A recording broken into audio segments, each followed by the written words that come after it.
Well, g'day curd nerds. Today we're doing a feta taste test.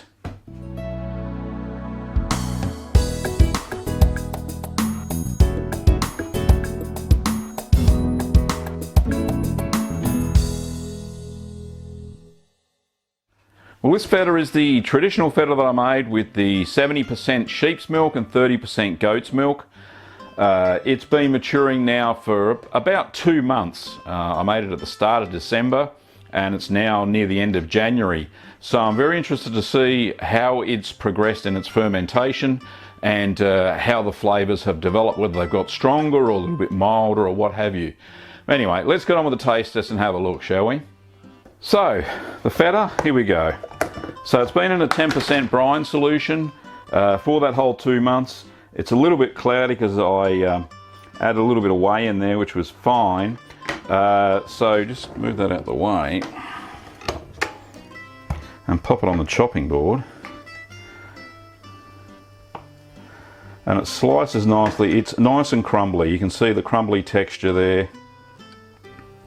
But really, we're here to see what it tastes like.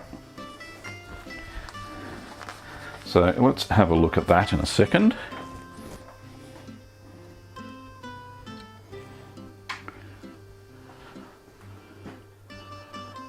Let's have a look. Can you see the cracker? Nice.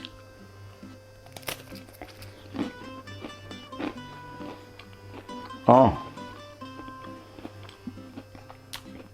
that's so good. Nice, strong, salty flavour. No, it's good. Really great taste. It's not creamy. It's got, well, it's got a sharpness of a Greek Feta, which is what it's supposed to taste like. It's a lot stronger now than what it was when I first tried it. Definitely a hit. Now the only problem